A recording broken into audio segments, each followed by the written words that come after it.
Welcome back to Divine Talks podcast. This is episode 2. Today's guest we have John Zarr. How's it going, John? Hey Drew, it goes well. Thanks for having me on your show. Yeah, of course, man. I'd love for you to introduce yourself and tell the people what you do, man. Yes, I am the creator behind Tao's artwork, TAOZ artwork, and am currently exploring a lot of different mediums and creating things with alcohol markers, paints, graphic design, and combining all of my different mediums in the visual realms to create things such as prints, stickers, and also delving into the world of writing and comedy and all kinds of creative outputs. That is the entirety of my focus in my life, really, at this point, currently. That is awesome, dude. I love to hear that for you. I also want to give you a shout out for creating one of the designs for Divine Family merch as well, man. An absolute pleasure and an honor, Drew, sir. Appreciate it, for real. I'm gonna put a picture of what it looks like too on here too, so people can check it out. But let's hop into these questions, man. Number one, what's a moment in your life that changed your values? I would say that there are a lot of moments of seismic importance in my life, but one of the biggest shifts was my first trip to India. Back in 2012, I was part of a expedition, so to speak, of a newly formed travel abroad that was offered through my Hindi teacher at the University of Kansas, and I went to India for 2.5 solid months at a pivotal point when I was really starting to question what we're supposed to do in life. What is life about? What's the answer to the bigger questions? Why are we all here? Type of things. And during this trip, I had everything in my life turned upside down from the basic assumptions of what is the correct thing to eat, how to spend even my time, what is important in life, started to, I would say, change during that time as systematically, one by one, everything I had taken for granted in life as this is the way that things should be done, or this is the way that you succeed in life, just got completely flipped and started to understand. And really, I would say it was the beginning of my journey to grasp the value of things that are beyond the physical or in the metaphysical realms. That is an excellent answer, man. Excellent answer. It's yeah, there that was a big one as far as a distinct moment. Granted, it was made up of a lot of different experiences. And yeah, as far as my values, everything changed then. Yeah, I bet. No doubt about that. Going through that type of experience, I can only imagine, dude. It was something that to this day, I still remember and try to hold dear. It's awesome that you keep that with you. Number two, what's Sure. one what's one thing you've been through that would break most people but built you? It's funny in that this question also relates to India, although this time, fast forward 4 years later, I returned to India and I lived there this time for half a year. And during this time, towards the end of my journey, I decided to endeavor on a 10-day Vipassana meditation course. Is this something that you're familiar with or have heard of before? Me personally, no. So, for your clarification's sake, and those of you listening who have not heard of this, it is a center, or rather centers, all over the planet that were set up by one S.N. Gokarna back in the late 60s, early 70s, started to question his motivations and purpose in life as he was a successful businessman and ended up traveling all the way to the most remote regions in current day Myanmar to explore the meditation technique that allegedly the Buddha himself used to attain enlightenment. And this type of meditation is known as Vipassana meditation. And these courses are available to anyone and everyone. They are free, believe it or not. If you sign up, they're so full and popular that it takes months to find a spot at many of their locations. But if you sign up and you dedicate your time and efforts, it is completely funded by those who have taken the course and were so moved or profoundly changed by it that they then support and allow others the same experience. And I will just say that it is 10 solid days of meditation for 10 hours a day, each day, and you start your day at 4:30 in the morning.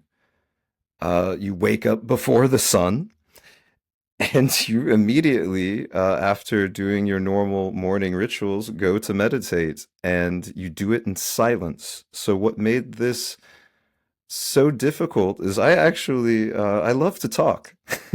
Hence, being here with you, agreeing to be on your show, it's something that I deeply enjoy. But it was during this experience, Drew, that I was really challenging myself to adhere to what I was being asked to do, which was not only meditate for 10 solid hours a day, 10 days consecutively, but to do so without speaking a single word or even looking people in the eye. No eye contact, no verbal communication. I was doing this course with 300 other individuals, and we would often meditate together in a giant hall, but never once acknowledging or interacting with one another. And I would say without a doubt that was something that I could see breaking a lot of people Definitely. down. Yep. A lot of egos would be humbled, Yep. including mine, admittedly. It was day 4 or 5. You're halfway through and you're telling yourself every kind of excuse. Oh, I get the picture now. Okay, I can leave. Oh, or you're thinking of everything you could be doing with that time. But following through with that was something that really helped build a foundation of trust and knowing of what I could accomplish and what I'm capable of. Honestly, all I can say to that is amen, dude. That is absolutely beautiful. Wow. And yeah, this was 10 years ago. Wow. So 10, 10, 10. Coming up on the big anniversary, that's right. And I also did this at a facility that was in just south of Hyderabad in India, 2015. And ironically, have spoken to a friend recently who is about to go through this, though they have also done this before, but it has been about 10 years for them as well. So the cycles continue, the lessons continue. Oh yeah, definitely. Congrats to them and shout out to them for doing that again, man. That's awesome. Thank you. I always love a good opportunity to be able to spread the word and invite those who are curious to do more research themselves, as it is ironic that you don't really, it's not about doing, it's more about not doing in this scenario, as far as that goes. Question number three, dude. All right. What is something you carry that no one sees but feels your greatness? Something that I carry that no one sees but fuels my greatness. Yes. I would say one of the things that comes to mind would be all of my experiences and the interactions therein with people from all of my travels that span and cross many different cultures, and being able to take the grains or nuggets of wisdom through each of these interactions and build that into a larger collection of empathetic understanding. The more people I meet, the more walks of life I encounter, the better I can relate to people where they are at rather than assuming where they are at. And this is one of, I would say, the tenets to staying humble. And humility is something I strive for, and I also feel is fuel um, for accomplishing what it is I would like to do in order to fulfill my dreams, or at least be en route and transit to things that are really important to me. Powerful answer, because how many people out here can admit that they strive for humility? I mean, it's something that's rarely talked about in the West. I think in certain cultures it's maybe more of a forethought, but especially in Western culture, humility is not high up on the list. Yeah. I would say that this is something that I can admit, being a human mortal being is, it changes, it varies, but I think part of the journey for anyone that would like to be humble is to simply not be hard on themselves if they catch themselves in a state of giving in to the ego, but simply to recognize what's happening and use that as a baseline to discern when they are actually in a state of humility or acting through a state of humility or not. That's my take on it. I'm just having a great time, Drew. I gotta say, I love these questions. Yes, yes, as you should be, man. It's a good time. Number four, if your soul could grab the mic right now, what truth would it scream? What truth would it scream? For the sake of you and the audience, I am not going to make that request literal. I'm going to just say it. I'm just going to say it, but you can imagine with the utmost intensity and real gusto behind it. It's Yes. to utilize the time that I have, or that we have, all the while striving to appreciate what we have and who we have in our life that brings us growth, support, and most importantly, love. Amen. I'm just doing what I can, to be able to bring to light what is, especially this is, I'd say, poignant in this question, literally, what is in my soul? I mean, this question allows that to just be broadcast, and I'm grateful for the Yes. opportunity. Yes. I appreciate you for coming on, man, again. It's an honor, truly, Drew. Happy to be here. Let's get it. What are your top three morals in life? Ah, the morals, moral values. Mhm. Before I delve into these three morals, I would like to make a distinction, and I would like to clarify some potential semantics between a few words, and that is the difference and the similarity between morals and ethics. Mm. So I'm into anthropology, including linguistics, and it turns out that the word ethics in English stems from the Greek root word ethos or ethikos, pertaining to or reflecting a justification of a character or a custom. And then you have morals, morality, which stems from the Latin root mode or mores, which is the custom or manners in terms of a social codex of expanded conduct or expected conduct, rather, and personal prohibitions from ideas of ethical justification and rationalizing. So to put that, tie that all together, the distinction I want to make is that a moral is kind of a code of conduct that could be either expected or sought from a collective, like such as a religious institution, a governmental institution, a societal institution, or a personal codex.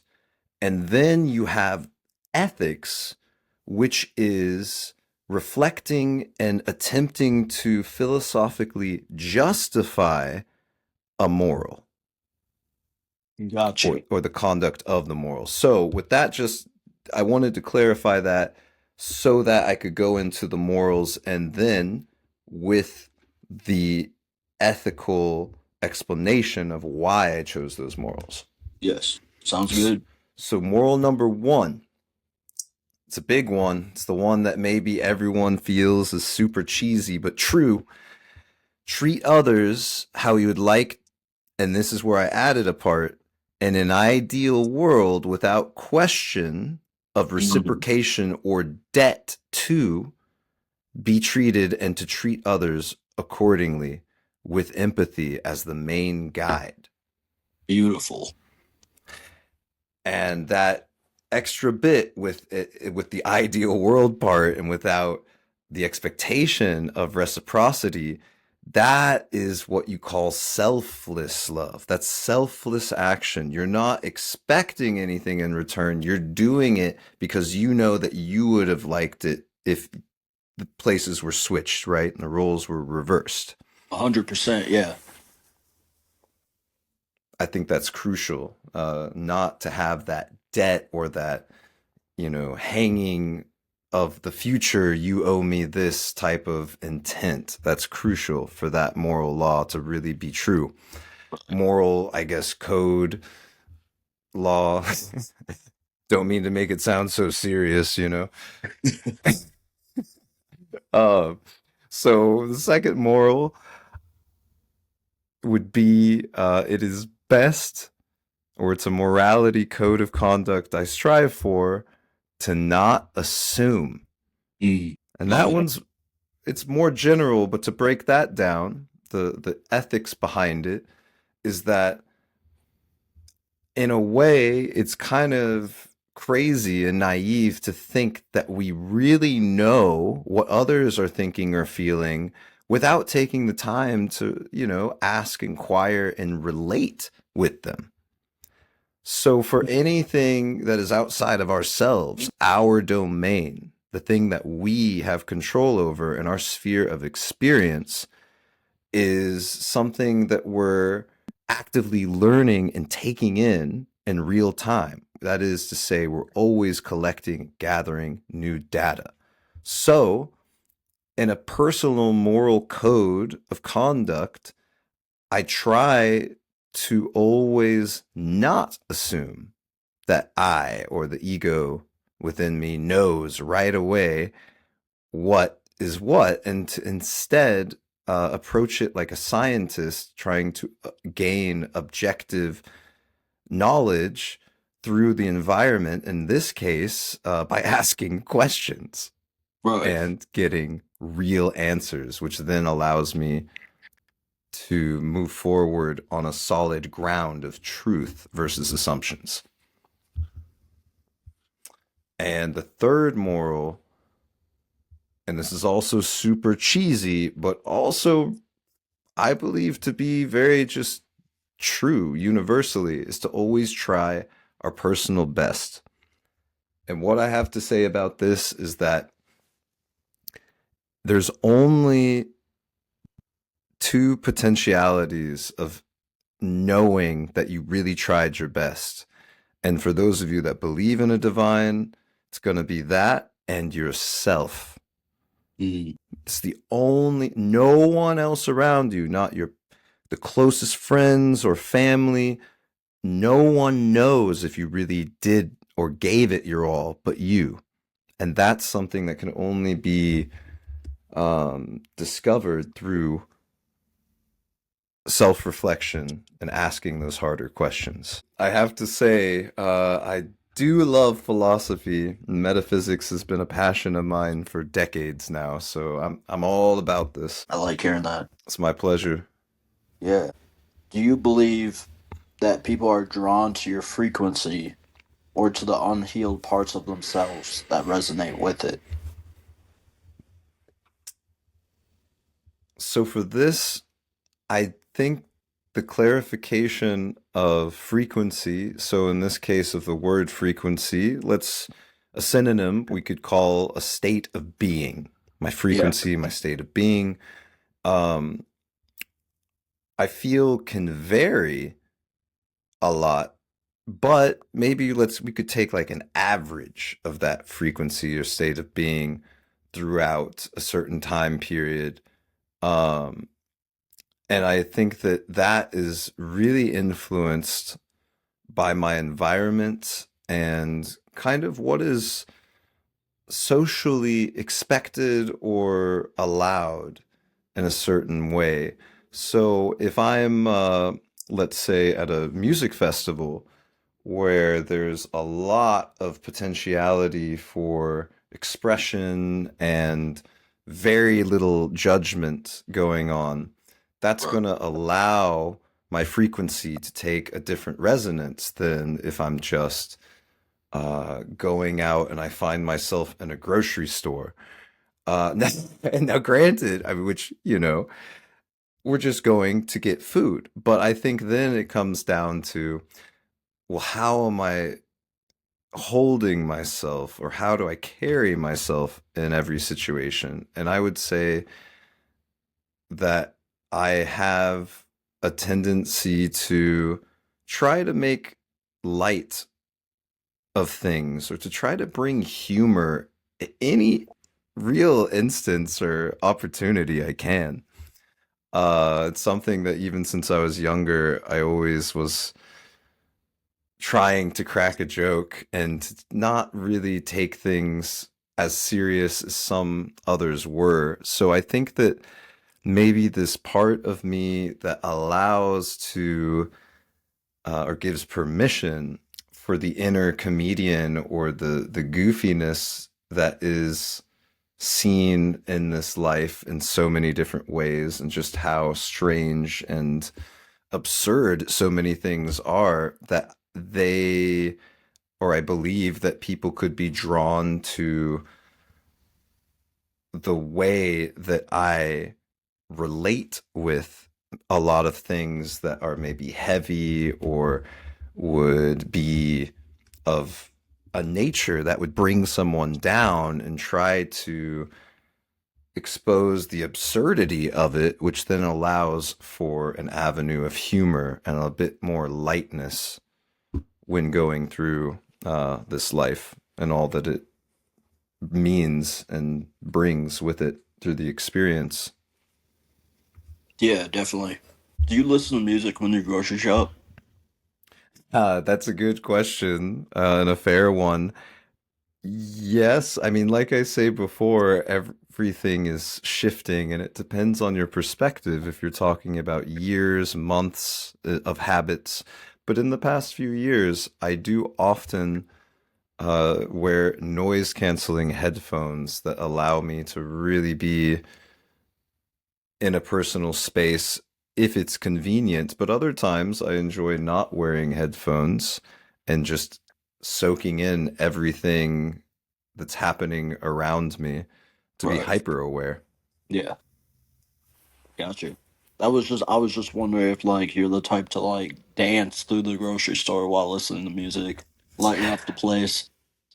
Yeah, I mean, there are times that's actually yes, and I think that that's a good indication of everything is reflective, as the alchemists say, so above, so below, so within, so without. So when people are really feeling it and are not afraid to let that out, that's when we see people at their best, I Yeah, believe. definitely. I agree with you. Is your frequency calling you forward or calling you out in your life right now?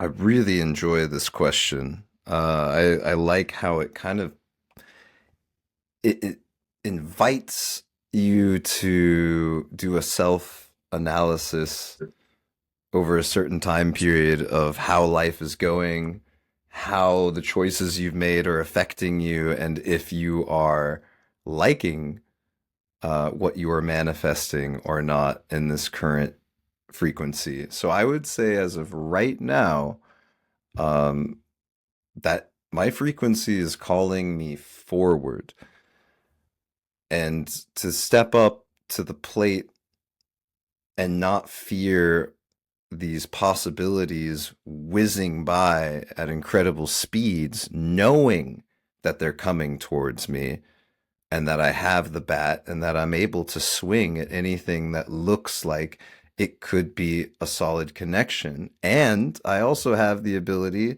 to let anything go and not swing if it doesn't. And so, out of the infinite possibilities or paths that everyone has at any one moment, I feel that right now I'm being called to push myself further and to go deeper into what I'm capable of. You know, one thing I'd like to bring up, if I may, is that this also made me think about this state of boredom that a Yeah. lot of people will talk about in varying ways. And I think that it's crucial to know that we create boredom through a lack of awareness. Mm. Boredom is not I mean, it's inherent in some ways, but if you really are hip with all the possibilities of what could actually happen or what you're capable of at any moment in space time, it would be overwhelming to Oh list yeah. them all out. And yet, I hear people saying they're bored. So it's just this interesting. I mean, we all feel it from time to time, but when it's consistent, I think that's a cue that you should really be trying to tune in or open up your horizons to your power, to what you're actually capable of, instead of what you think you need to be or limiting yourself, and to re-examine that. I mean, I think everybody has the power to live very fulfilling, exciting, and joyous lives. And of course, throughout these lives, there will be many highs and lows, but it's the trajectory that matters most. Right. Is karma divine feedback or is it ignoring the voice within? I really like this question Yeah. because it's the perfect opportunity to bring up a concept that is very pivotal and important to me. Um, my 2 cents on karma is that personally, I try to view it from a non dualistic approach.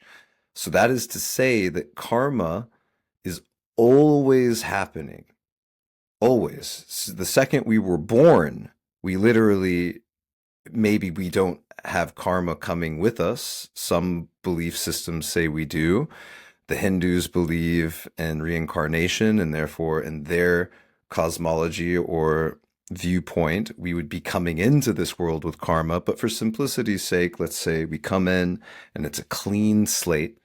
So from that moment on, every single action will have a reaction, and that reaction is karma. So when it appears to be positive or appears to be negative, in actuality, I believe that karma is beyond dualism. It's non-dualistic. It's beyond this or that. It just is. And in that isness is a natural flow of a universal order through cause and effect. And so I think it's important in my viewing of karma is that karma is often used in English, colloquially in speech and in conversation as type of like as a retribution. Like the universe is, you did something wrong and now karma's coming knocking. But my belief is that karma can actually be benign. It's not just this, you messed up and now the universe is coming in with its retribution. I think it's a natural occurrence, regardless of if somebody listens to the inner voice within or not. However, I think that it's important to note that typically if you listen to that voice, that your gut instinct, your intuition, whatever you call it, Yep. and something goes right, it's easy to forget, oh, why it happened, right? And then if we hear that voice and something goes wrong, we'll only put two and two together if we take the time to reflect and can see that that choice was the absolute cause of the effect that we were or were not happy with. To answer the question fully, I believe karma is divine feedback for both following and when we ignore the voice within. Good. I like that one. I dig that question too. That was a great one. What's the most important lesson that karma has taught you in your life up to this point? So, I've done a lot of studies in Eastern philosophies and belief systems. And of the Vedanta Hindu tradition, there is this word in Sanskrit that's called dharma, which is essentially one's duty or calling in life to fulfill what it is their heart really wants to accomplish or to achieve in this lifetime. So, I think that when it comes to cause and effect, and really if we can get down to the truth and be truthful with ourselves, then we can really know for certain why we keep making the same mistakes or why we are able to move on by tracing back to the decisions and choices we make um, based on how much we are actually going after our goals, our dreams, living for these higher reasons, and therefore trying to fulfill our subjective personal dharma. And if we're on course, we're going to feel karma or effects that are benign or perceived as favorable because it's in line or harmonious with what we're trying to achieve.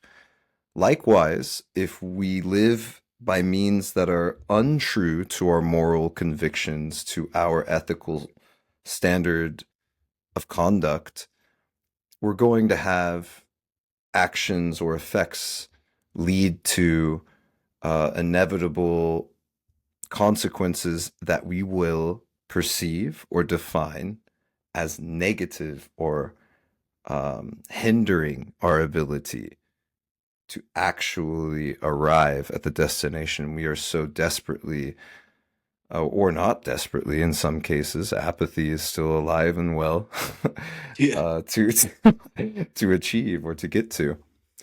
Um, I know that was a very long-winded explanation, but if I could just summarize it in a very short way, I would say that karma has taught me that there is no free lunch, that there is no real magic that you create something that is not already there.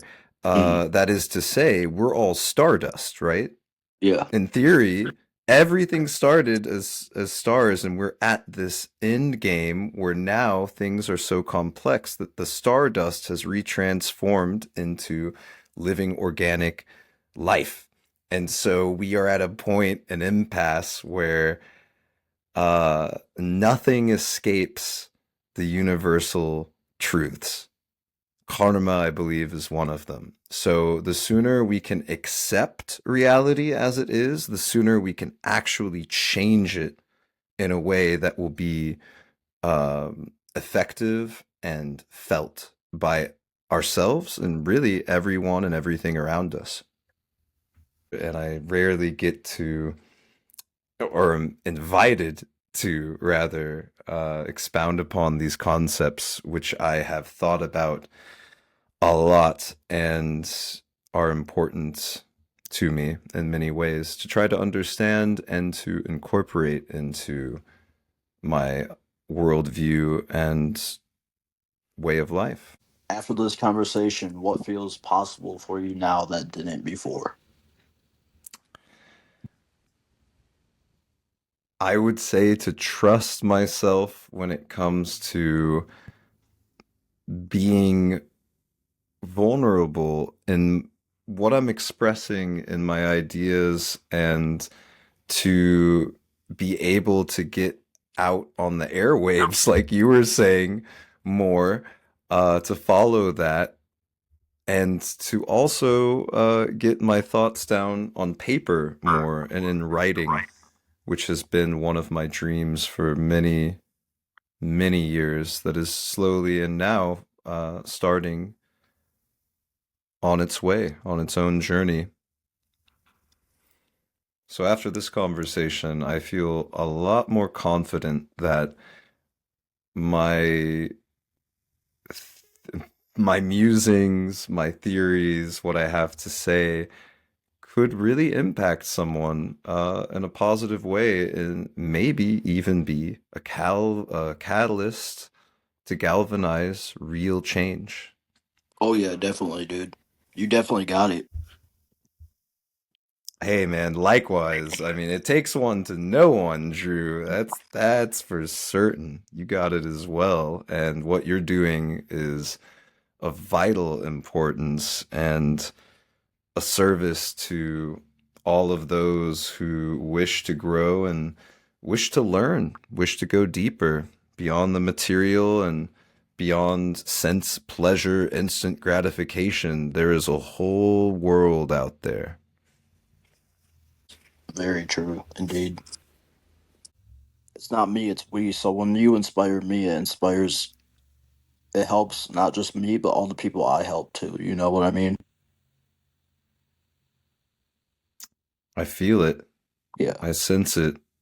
yeah. And I what can I say? I'm honored, man, and I'm grateful to be able to have had the opportunity to have run into each other and now be making this podcast with you and to be able to get my thoughts out to those who may be able to use them for their own means of helping accomplish their dreams and figuring out what it is that brings them joy or brings someone joy. That, I believe, in a final statement of my belief and ideology.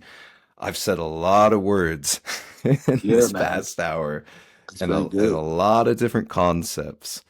But to really, I think that sometimes it's good to have something to take away at the very end, where if there's anything that sticks, if I were to have advice that I would like to say to anyone who is still listening, that you should follow your joy.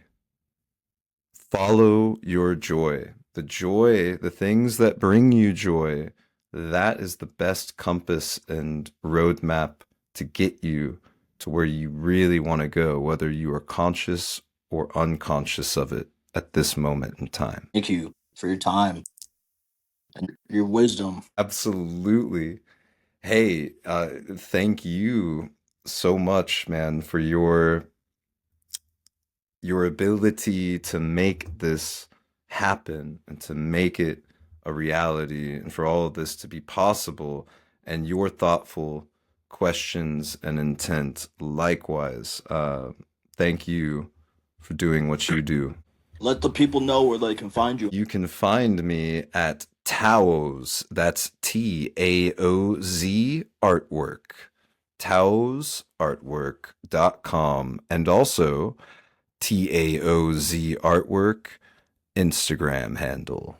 I'm very appreciative of the time to be on this podcast. Yeah, appreciate you, man, for real. May your movement grow and may the messages that you have spread, and may everyone who is listening still thrive and keep on keeping on when it comes to finding and going after your dreams. Divine family, baby, let's go. Let's do it. Hey. Divine family.